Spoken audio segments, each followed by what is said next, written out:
de México, lo que se cayó y lo que quedaba pendiente. Por eso me da mucho gusto recibir esta mañana al comisionado de la reconstrucción en la Ciudad de México, César Cravioto. Bienvenido, César. ¿Cómo estás? Hemos estado dándole un muy puntual seguimiento, tú lo sabes, nos has hecho el favor de estar con nosotros en varias ocasiones.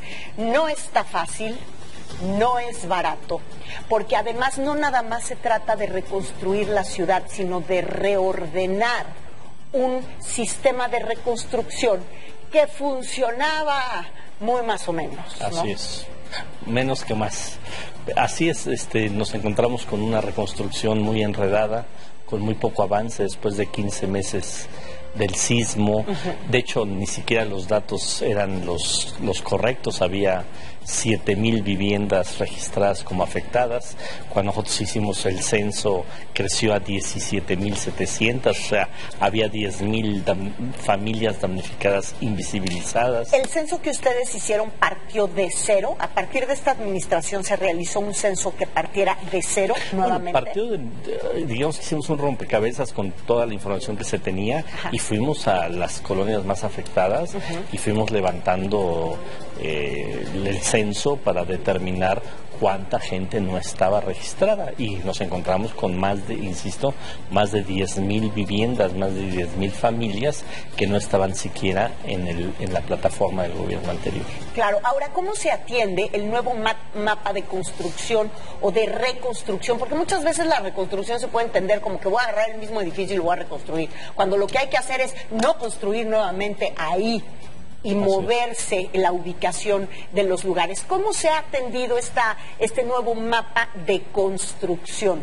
Bueno, digamos que hay tres tipos de obras que se van a hacer. Una son, nosotros le llamamos rehabilitación, viviendas, ya sea edificios o vivienda unifamiliar, que fueron dañadas, pero que con arreglos estructurales queda otra vez la vivienda firme y queda otra vez la vivienda segura. Después lo que le llamamos reconstrucción, que eso es tirar el inmueble y volverlo a levantar nuevo. Y también vamos a reubicar gente, o sea, hay en ciertas zonas de la ciudad, sobre todo en Iztapalapa, algo en Tláhuac y también en Xochimilco, que no les vamos a volver a construir ahí por el tema de las grietas, que tienen en el suelo una grieta, que de nada sirve que les vuelvas a levantar la vivienda, pues se les va a volver a afectar. Entonces, ya hicimos 6,500 levantamientos de geotecnia para determinar en qué predios sí se puede reconstruir y en cuál no. Y de esos 6,500, en 820, alrededor de 820, van a tener que ser reubicación. ¿Por qué? Pues porque el suelo nos está diciendo que no se puede construir ahí, entonces vamos a reubicar a la gente. ¿Se reubica en las mismas zonas o se busca la zona que se pueda? Estamos viendo predios cercanos y obviamente estamos haciendo los estudios de suelo en los nuevos predios, pues para no llevarlos a condiciones similares a como están ahorita. En estos 2 años, ¿qué tanto se ha aprovechado la coyuntura para poner en orden los predios que estaban en desorden? Porque una vez que se saca a la gente de ahí por su propia seguridad, pues te das cuenta que o no está escriturado, o no tiene dueño, o o son los paracaidistas los que viven ahí. En ese sentido, ¿cómo va este ordenamiento? Bueno, en el tema jurídico estamos trabajando de la mano con el Colegio de Notarios, que nos está ayudando mucho, y estamos revisando caso por caso. Es que casi cada caso es distinto. Hay quien tiene sus papeles en orden, pero pues no será más del 30%. El resto o tiene, por ejemplo, intestados, o tiene contratos privados de compraventa que nunca se registraron ante notario, o simplemente la abuelita le dijo: tú te quedas en esta casa, es tu casa, y nunca se ha hecho ningún proceso jurídico para darle certeza jurídica a quien habita el inmueble. Hay gente que rentaba, se murió el que rentaba, ningún familiar del que murió lo estás pidiendo. Y entonces pues le estamos dando la oportunidad a que esa gente se regularice. Ese fue uno de los temas más complicados con lo que llegamos. Buscamos, digamos, darle la vuelta para no necesitar una escritura para poder iniciar su obra, y eso lo logramos. Por eso podemos ya avanzar, o pudimos ya avanzar en la reconstrucción. ¿Tú crees, César, que esto, porque en México los mexicanos no tenemos una cultura del orden en términos de propiedades, de del orden de la propiedad. Así es. ¿Tú crees que este proyecto de reconstrucción está ayudando en esa cultura del reordenamiento propiamente de la ciudad? ¿Lo has visto? Sí, por supuesto. Por ejemplo, en Iztapalapa, Tláhuac, Xochimilco, que hay en un mismo predio más de una familia que construyó el papá, se casó el hijo, le hizo una vivienda ahí, se casó la hija, le hizo otra vivienda ahí.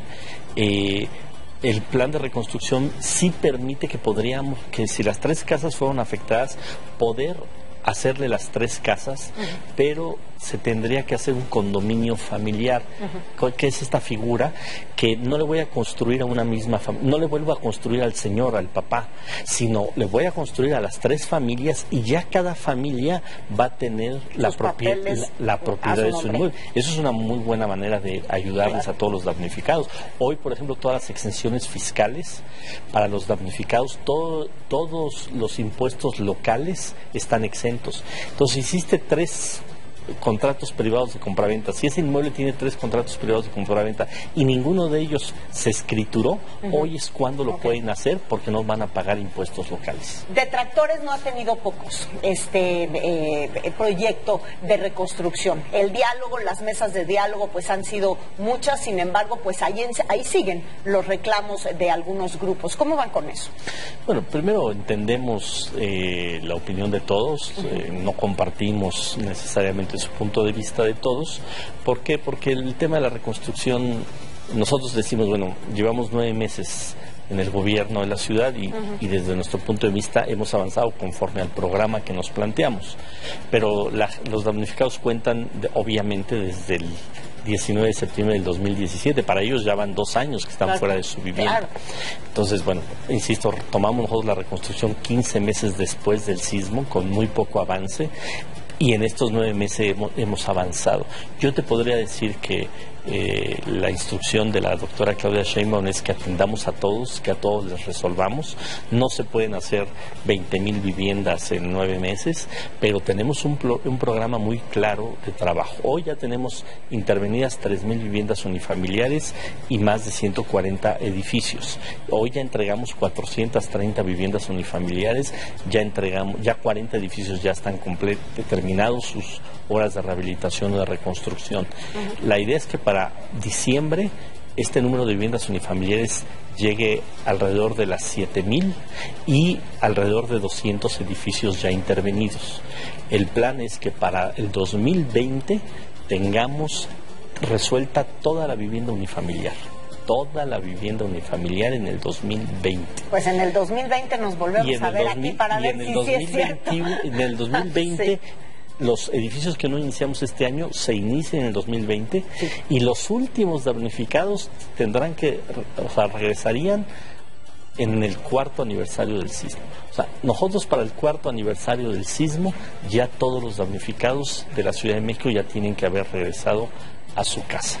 Ese es el planteamiento que tenemos, esa es la certeza que le estamos dando. Ha habido mucho apoyo de la jefa de gobierno, hay recursos suficientes, nadie se va a quedar sin atender, pero no se puede atender a todos al mismo tiempo. Y hay asuntos muy complicados como lo jurídico que primero lo tienes que resolver para poder avanzar en la reconstrucción. No, y sobre todo considerando que en este tema particularmente es como en el sistema AA solo por hoy, porque vivimos en una zona sísmica que siempre nos enfrenta a lo más inesperado. Tenemos que aprender de eso.